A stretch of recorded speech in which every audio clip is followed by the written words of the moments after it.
अफवाहें। कितना आसान होता है ना अफवाहें बनाना। उससे ही कहीं ज़्यादा आसान होता है अफवाहें फैलाना, और उससे भी कहीं ज़्यादा आसान होता है अफवाहों पर भरोसा करना। अफवाहें बनाने वाला नहीं सोचता कि सामने वाले की ज़िंदगी पर क्या बीतेगी। अफवाहें फैलाने वाला नहीं सोचता कि सामने वाले की ज़िंदगी पर इसका क्या असर पड़ेगा, और अफवाहों पर भरोसा करने वाला नहीं सोचता कि सच और झूठ कभी भी किसी दूसरे के नज़रिए से नहीं समझना चाहिए। कोई कुछ नहीं सोचता, बस लोग अफवाहें बनाकर, फैलाकर और उन पर भरोसा करके चल देते हैं, और जिसके बारे में अफवाह होती है उसकी ज़िंदगी में जहर घोल जाते हैं। और सबसे खतरनाक अफवाह पता क्या होती है? किसी लड़की के चरित्र के बारे में फैलाई गई अफवाह। क्योंकि ये बनाने में आसान होती है, फैलाने में आसान होती है और भरोसा करने में आसान होती है। कोई लड़की किसी लड़के से बात नहीं करती या किसी लड़के के झांसे में नहीं आती या उसकी हमें हाँ नहीं मिलाती, तो वो लड़का अपने चंद घटिया दोस्तों के साथ मिलकर उसके खिलाफ अफवाह फैलाना शुरू कर देता है, जिनमें कि अफसोस कुछ लड़कियां भी शामिल रहती हैं जिनका दिमाग शायद उनके जमीर की तरह ही खत्म हो चुका होता है। और अफसोस कि लोग भी बिना जाने पहचाने ऐसी अफवाहों पर भरोसा कर लेते हैं, क्योंकि क्या ही फ़र्क पड़ता है? क्या ही फ़र्क पड़ता है कि लोग और समाज उस लड़की को बहुत गंदी नज़रों से देखता है? क्या फ़र्क पड़ता है कि सोशल मीडिया पर अगर तुम किसी लड़की के नाम के नोट छाप दो कि वो बेवफा है और उस लड़की की ज़िंदगी बस एक मजाक बनकर रह जाए? क्या ही फ़र्क पड़ता है कि अगर एक और लड़की चरित्रहीन कहला जाएगी? और क्या ही फ़र्क पड़ता है कि उस लड़की को लोग एक आसान लक्ष्य समझ लेंगे तंग करने का? नहीं, बिल्कुल नहीं, कोई फ़र्क नहीं पड़ेगा। ऐसा तो होता आया है, हो रहा है और होता रहेगा, क्योंकि किसी को कोई फ़र्क नहीं पड़ता है। लेकिन जिस लड़की की ज़िंदगी है, क्या उसके बारे में कोई सोचता है? वो लड़की जिसने अपनी ज़िंदगी के लिए कुछ सपने सोचे थे, वो पूरी तरह से एक अफवाह के कारण चकनाचूर हो गए। क्यों? सिर्फ इसलिए क्योंकि उसकी वजह से एक लड़के के घमंड को ठेस पहुंची। और फिर उस लड़की का क्या क्या होगा? उस लड़की का जो बस समाज के लिए चटखारे लेने का विषय बनकर रह जाती है, जिसके लिए शायद ज़िंदगी एक सर्दी की बारिश बनकर रह जाती है, जिसमें खड़ी भीगती हुई वो ठंड से ठिठुरते हुए कांपती रहती है। जैसे इस वक्त आरशा थी। केकेवी कॉलेज, उत्तराखंड में जोरों की बारिश बरस रही थी और एक गली जैसे में आरशा सिर झुकाए खड़ी थी। उसकी आंखें भी बादलों की तरह खूब बरस रही थीं और वो खुद में ही सिमटी खड़ी थी। उसके गले तक कटे बाल बारिश के कारण उसकी गर्दन और चेहरे पर चिपक गए थे। उसने अपनी बाजुओं को अपने आसपास लपेट रखा था और वो कांप रही थी। उसकी शर्ट उसकी बाजू पर से पूरी फट गई थी। उसके माथे पर हल्की सी चोट आ गई थी और वो कांप रही थी। उसके सामने कुछ लड़के और लड़कियां खड़ी थी और उनमें से कुछ के हाथों में फ़ोन थे। छातों के नीचे खड़े वो लोग हंस रहे थे और खुसफुसा रहे थे। अचानक से आरशा के कंधों पर किसी ने जैकेट उड़ा दी और आरशा एक बार फिर कांप उठी। अगले ही पल उसे एहसास हुआ कि कोई उसके आगे आकर खड़ा हो गया है। अगले ही पल उसको दहाड़ती हुई आवाज़ सुनाई पड़ी, कोई इंसानियत बाकी नहीं बची है ना? मतलब हद है, यही बाकी रह गया था ना कि तुम लोग अब जानवर बन जाओ। ताने और बाकी चीज़ें काफ़ी नहीं थी ना कि अब तुम उसे हैरेस कर रहे हो। Bloody shame on you. Aarsha ने अपनी आंखें बंद कर लीं। वो जानती थी कि उसके आगे खड़ा ये लड़का कौन है जो उसके लिए लड़ रहा है। उसने बिल्कुल हल्के से उस लड़के का नाम लिया, अधि। हम उसे हैरेस नहीं कर रहे हैं अधिष्ठित। तभी अचानक सामने खड़े एक लड़के ने लापरवाही से कहा, हम तो उससे पूछ रहे थे कि एक साथ कई सारे लड़कों को डेट करना कितना आसान है और इसमें कितना मज़ा आता है। बाकी हम लोगों ने कुछ नहीं किया। अधिष्ठित ने अपना एक कदम आगे बढ़ाया। बिल्कुल वैसा ही लगता है जैसे एक टाइम पर कई सारी लड़कियों के साथ अफेयर रखना, जिसमें तुम काफ़ी ज़्यादा अमेजिंग हो रवि। दूसरों पर उंगली उठाने से पहले अपने बारे में भी एक बार किसी से पूछ लो। अधिष्ठित गुस्से के मारे कांप रहा था। अगर वो वक्त पर नहीं पहुंचता तो पता नहीं क्या हो जाता। वो जानता था कि आरशा खुद को संभाल सकती है, लेकिन आज इन लोगों ने हद कर दी थी। तभी अचानक एक लड़की ने मुंह बनाते हुए कहा, तुम क्यों इतना ज़्यादा इसकी साइड ले रहे हो? तुम्हारा भी अफेयर चल रहा है क्या इसके साथ? चल ही रहा होगा। दूसरी लड़की ने हंसते हुए कहा, एक लड़का और लड़की कभी अच्छे दोस्त नहीं हो सकते हैं। अधिष्ठित के चेहरे पर एक तिरछी मुस्कान आ गई। राइट, उसका मतलब कि तुम जितने भी लड़कों के साथ कैंटीन में बैठती हो, सबके साथ तुम्हारा अफेयर है। उस लड़की का चेहरा काला पड़ गया। उसने चिल्लाते हुए कहा, how dare you and how dare you. Adhishthit ने भी उतनी ही तेज आवाज में कहा, तुमने कैसे किसी दूसरे इंसान के बारे में इतनी बकवास बात की? खुद के लिए बुरा लग रहा है तो दूसरे इंसान के साथ सेम चीज़ करने से पहले सोच लिया करो। Bloody hell. कहते हुए वो पलटा और उसने आरशा की तरफ देखा। फिर उसने हल्के से कहा, आयु। आरशा ने अपना सिर उठाकर उसकी तरफ देखा तो आरशा की आंखें लाल पड़ गई थीं। अधिष्ठित ने एक गहरी सांस ली और फिर कहा, लेट्स गो। यहाँ रुकने का कोई फायदा नहीं है। इतना कहकर उसने आरशा को कंधों से पकड़कर घुमाया ही था कि उसी लड़की ने दोबारा कहा, संचित सर ने इस कॉलेज टॉपर की सच्चाई हम सबके सामने लाकर रख दी है। इसने संचित हर के साथ साथ और भी कई लड़कों को बेवकूफ़ बनाया है। संचित सर को बहुत परेशान किया है। She is bloody characterless. Adhishthit रुक गया। वो एकदम से पलट गया। तुम लोगों के पास कोई सबूत है, या फिर सिर्फ इसलिए चीज़ों पर विश्वास कर लिया क्योंकि पिछले 3 सालों से आर्शा ने तुम्हें टॉप करने का मौका नहीं दिया है? रवि ने एकदम से कहा। हाँ, संचित सर ने सबको बताया है कि आर्शा और उनका कुछ चला हुआ था, लेकिन मैडम को अपने टॉपर होने का कुछ ज़्यादा ही घमंड आ गया था, इसलिए उसने संचित सर को छोड़ दिया। सुरभि मैम ने भी इस चीज़ को कन्फर्म किया है। सबको सच्चाई का पता चल चुका है। अधिष्ठित ने उसे घूरकर देखा और फिर ठंडी आवाज में कहा, कल को वो दोनों सीनियर्स तुम्हारी अपनी छोटी बहन के बारे में सेम चीज़ कहें तो मान लोगे? You bastard! चिल्लाते हुए रवि एकदम से अधिष्ठित की तरफ बढ़ा, लेकिन उसे बाकी लड़कों ने रोक लिया।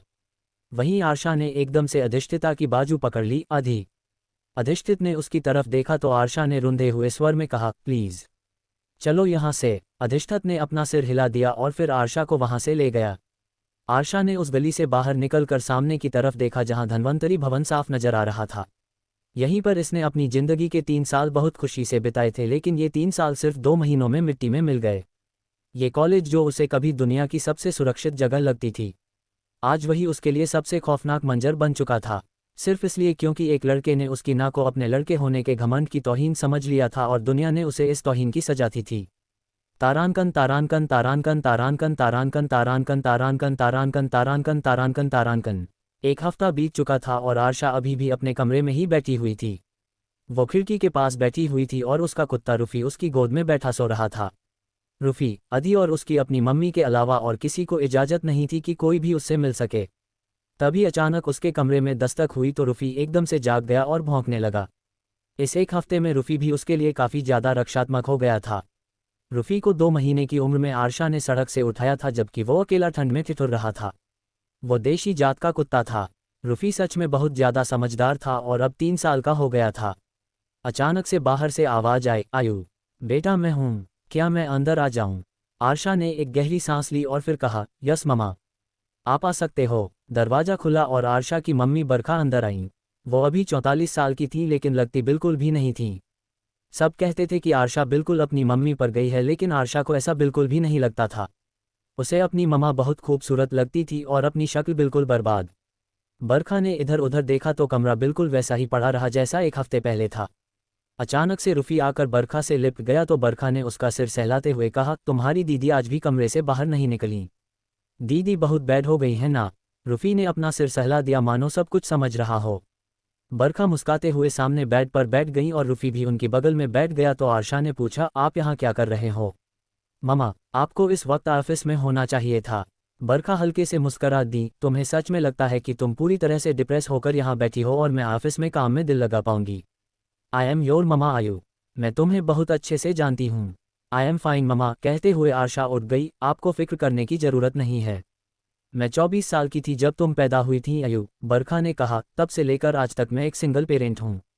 लोगों ने मुझे बहुत बातें सुनाई, चरित्रहीन, बिन बयाही माँ, बहुत कुछ बोला। मैंने सब कुछ झेला और तुम्हारे लिए खड़ी रही, लेकिन ये देखने के लिए नहीं कि तुम 1 हफ्ते तक खुद को कमरे में बंद रखो और पागलों की तरह खिड़की से बाहर देखती रहो। आर्शा रुक गई, उसकी आंखों में नमी आ गई। वो पलट गई और उसने रुंधी हुई आवाज में कहा, आई एम सॉरी ममा। किस लिए? इसलिए कि तुमने उस लड़के को हाँ नहीं बोला, इसलिए कि तुम उस लड़के के झांसे में नहीं आई, या फिर इसलिए कि तुमने उस लड़के को तमाचा मारा जिसकी वजह से उसका मैन ईगो हट हो गया और उसने तुम्हारे खिलाफ बेकार के र्यूमर्स फैला दिए। बरखा सीधा अपनी बेटी की आंखों में झांक रही थी। आर्शा कुछ नहीं कह पाई तो बरखा ने कहा, अपनी लाइफ में आगे बढ़ना सीखो आयु। तुम्हें पता है, आज से 50 साल बाद तुम्हें जानने वाले आधे से ज़्यादा लोग नहीं रहेंगे, वो भी नहीं जो तुम्हारे बारे में बकवास बातें करते हैं। तो फिर क्यों तुम अपनी ज़िंदगी में आगे नहीं बढ़ रही हो? तुम्हें पता है लोग अफवाहें किस लिए बनाते हैं? क्योंकि उनके पास लड़ने का कोई और तरीका नहीं होता है, लेकिन जब वो लड़ सकते हैं तुम्हें रोकने के लिए, तो तुम क्यों नहीं लड़ सकती हो आगे बढ़ने के लिए?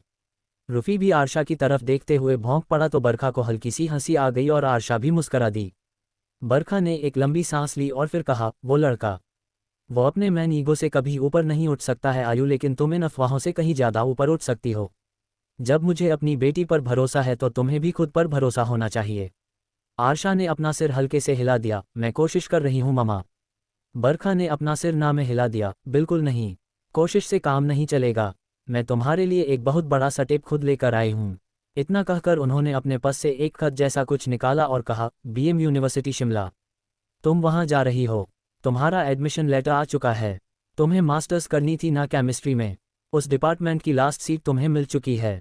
आरशा की आंखें बड़ी हो गईं। उसने तुरंत अपनी माँ के हाथ से वो खत लिया और उसने पूरा पढ़ लिया। उसने तुरंत अपनी माँ की तरफ देखा तो बरखा ने कहा, मुझे पता है कि तुम्हें देहरादून की ऐसी यूनिवर्सिटी में पढ़ना चाहती थी ताकि अपना प्रोजेक्ट कंप्लीट कर सको, लेकिन मेरे लिए तुम्हारी मेंटल हेल्थ सबसे ज़्यादा ज़रूरी है आयु। तुम सबसे ज़्यादा ज़रूरी हो और मैं तुम्हें बिल्कुल भी इजाज़त नहीं दूंगी कि तुम खुद को इस टॉक्सिक माहौल में रखो। वैसे भी तुम्हारा वो सीनियर ऐसी यूनिवर्सिटी में ही पढ़ता है और तुम बिल्कुल भी तैयार नहीं हो कि इन सब का सामना कर सको। BM is a really good university. वहाँ एक प्रोफेसर हैं जो कभी मेरे क्लासमेट हुआ करते थे। Go there and live your life. Aarsha ने वो खत दूसरी तरफ फेंक दिया और कहा, मैं आपको और रूफी को छोड़कर कहीं नहीं जाऊंगी। मैं वो माँ नहीं हूँ जो अपने बच्चों को अपने साथ रखे रखूँ, फिर चाहे मेरे बच्चे एक हफ्ते तक खिड़की से लटके रहें। बरखा ने आराम से कहा, तुम्हारी अपनी जिंदगी भी है आयु। अगर तुम हमेशा यहीं रही तो कभी खुद के लिए नहीं लड़ पाओगी। समझ में आया? बाहर निकलो, नए लोगों से मिलो और नए एक्सपीरियंस लो। रूफी मेरे साथ ऑफिस में चला जाया करेगा। वहाँ डॉग्स अलाउड हैं। Now pack your luggage. हम सब कल शाम को निकल रहे हैं। हम लोग? कौन हम लोग? आरशा ने हैरानी से पूछा, हम कौन मामा? अधि, उसकी मम्मी नीला जी। इतना कहकर बरखा बाहर निकल गईं। तुम्हारी मासी और चाहत की एडमिशन भी वहीं हुई है। मम्मी यार, आरशा चिढ़ उठी, सीधे सीधे कहो ना कि मुझे चाहत की बेबी सीटिंग के लिए जाना होगा। बरखा बिना सुने सीढ़ियां उतर गईं। Good luck with that. Aarsha ने अपना सिर हिला दिया। चाहत उसी की उम्र की थी, लेकिन उसे हर पल कोई ना कोई इंसान साथ चाहिए था ताकि उस प्यारी सी नाजुक सी बच्ची को कहीं कोई चोट ना लग जाए। आरशा ने वो खत दोबारा उठा लिया। बीएम यूनिवर्सिटी में सब चीज़ों की पढ़ाई थी। आरशा की नज़र अपने विभाग पर पड़ी। उसके विभाग के ठीक सामने इंजीनियरिंग के विभाग थे।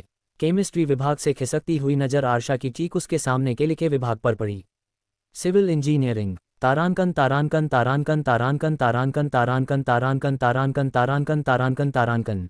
सुबह का वक्त था जब गाड़ी में आरशा की नींद खुली। वो लोग उत्तराखंड से निकलकर हिमाचल प्रदेश पहुंच चुके थे। आरशा की नज़र सामने पड़ी तो उसे खूबसूरत से पहाड़ नजर आने लगे थे। वैसे उत्तराखंड और हिमाचल प्रदेश में ज़्यादा अंतर नहीं था, लेकिन पता नहीं क्यों अभी अगस्त महीने में भी आरशा को यहाँ हल्की सी ठंडी का एहसास हो रहा था। आगे अधिष्ठित गाड़ी चला रहा था तो उसकी बगल में बैठी चाहत उससे बहसे जा रही थी। आरशा ने अपना सिर हिला दिया। इन दोनों बच्चों की कभी नहीं बनी। बीच वाली सीट पर आरशा पूरे सामान के साथ बैठी थी और रूफी उसकी गोद में बैठा हुआ था। उससे पिछली सीट पर बरखा, नीला आंटी और उनकी मासी मेघा बैठी हुई थीं, जो फिलहाल के लिए कुछ देर पहले दिखी चिलम पीती औरत के बारे में बातें कर रही थीं। उनकी बातों में हैरानी साफ नजर आ रही थी। आरशा के चेहरे पर उदासी छा गई। कहाँ वो इस वक्त तक ऐसी यूनिवर्सिटी में अपने पसंदीदा प्रोफेसर के साथ काम करना शुरू कर चुकी होती, तो कहाँ वो बस एक लड़के की मर्दानगी को ठेस पहुंचाने की वजह से अपने घर से काफ़ी दूर हिमाचल प्रदेश आ पहुंची थी। इसी के साथ अचानक से हल्की सी बूंदाबांदी शुरू हो गई और बहुत ज़्यादा ठंडी हवा आने लगी। चाहत ने एकदम से खिड़की बंद करते हुए कहा, अरे यार, मुझे बारिश बिल्कुल पसंद नहीं है। बंद करो खिड़कियाँ। अधिष्ठित ने एकदम से कहा, दुनिया को तुम भी पसंद नहीं हो चाहत, तो अपनी सांसें बंद करने के बारे में तुम्हारा क्या ख्याल है? चाहत ने एक जोरदार चपत उसके बाजू में मार दी तो अधिष्ठित ने चिढ़कर कहा, ओए पागल लड़की, गाड़ी चलाते वक्त ड्राइवर के साथ हिंसा करना बहुत गलत बात है, और वो भी ऐसे पहाड़ी रास्ते पर बारिश के मौसम में। मैं बेटा गाड़ी से बाहर फेंक दूंगा तुझे। हाथ तो तुम्हारे गाड़ी चला रहे हैं, कैसे बाहर निकालोगे? चाहत ने जीभ निकाल दी। किक मारूंगा मैं किक। अधिष्ठित भी कहाँ कम था। आरशा हल्के से मुस्करा दी। इन दोनों की लड़ाई में सच में मजा आता था। अचानक से उसके चेहरे पर एक बार फिर उदासी छा गई। उसे फिर से वो सब कुछ याद आने लगा जो उसने पिछले कुछ महीनों में कॉलेज में भुगता था। वो सब हंसी, वो सब ताने, वो उसको कमरे में बंद कर देना, वो उसे धक्का देकर गिरा देना, उसके नाम के भद्दे पोस्ट और उन पर आई हुई टिप्पणियाँ, सब कुछ उसके दिमाग में घूम रहा था और आरशा का चेहरा रोने लायक हो गया था। आरशा ने एक गहरी सांस ली और फिर उसने बारिश की तरफ देखना शुरू कर दिया। बारिश उसके चेहरे पर पड़ रही थी और आरशा को बहुत सुकून महसूस हो रहा था। अचानक से गाड़ी रुक गई तो आरशा ने अपनी आंखें खोल दीं। उसने आगे देखा तो आगे काफ़ी सारी गाड़ियां खड़ी थीं। वहां शायद नाका लगा हुआ था।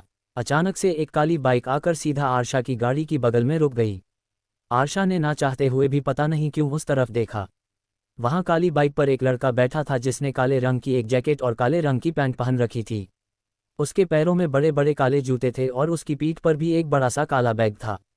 हाथों में भी उसने काले रंग के दस्ताने पहन रखे थे। उसने काला हेलमेट पहन रखा था जिसका काला शीशा बंद था। शायद बारिश से बचने के लिए उसने अपना शीशा बंद कर लिया था। अचानक से उस लड़के की बगल में 3 बाइक्स आकर और रुक गईं। उन लोगों ने भी वैसे ही कपड़े और बैग ले रखे थे और हेलमेट पहन रखा था। आरशा का ध्यान बाकी लड़कों पर नहीं गया। वो बस बगल में बाइक पर बैठे उस लड़के की तरफ देख रही थी जिसकी बाइक की चाबी में एक अनंत के चिन्ह का कीचेन लटक रहा था। तभी अचानक लड़के ने भी अपना चेहरा आरशा की तरफ घुमा दिया। तेज बारिश हो रही थी और अपनी गाड़ी में बैठी आरशा भी उस लड़के की तरफ देख रही थी, जबकि सामने बाइक पर बैठे उस लड़के ने भी काला हेलमेट लगाया आरशा की तरफ अपना चेहरा कर रखा था। ठंडी हवा चल रही थी और आरशा के बाल उसके चेहरे पर आ रहे थे, पर पता नहीं क्यों वो उसकी चेन वाले अनंत चिन्ह पर से अपनी नज़रें नहीं हटा पा रही थी। और इसी के साथ सामने से नाका खुल गया। लड़के ने तुरंत सामने देखा और अपनी बाइक स्टार्ट कर दी। आरशा भी मानो अब होश में आए और एकदम से वो सामने की तरफ चेहरा करके बैठ गई। उसके कान लाल हो गए थे। अचानक से उसकी गोद में आकर कुछ गिरा तो आरशा चौंक उठी। उसने तुरंत बाइक वाले लड़के की तरफ देखा तो लड़के ने अपने अंगूठे और तर्जनी उंगली से उसको मुस्कुराने का इशारा किया और फिर अपनी बाइक को तेजी से आगे ले गया। बाकी के तीनों लड़के भी आगे चले गए। आरशा ने नीचे देखा तो एक कैंडी थी जिसके रैपर पर पांडा बना हुआ था।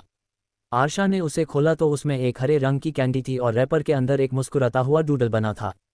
आरशा ने एक गहरी सांस ली और फिर उस कैंडी को पता नहीं क्यों मुंह में रख लिया, जबकि वो जानती थी कि ऐसा करना बिल्कुल गलत है।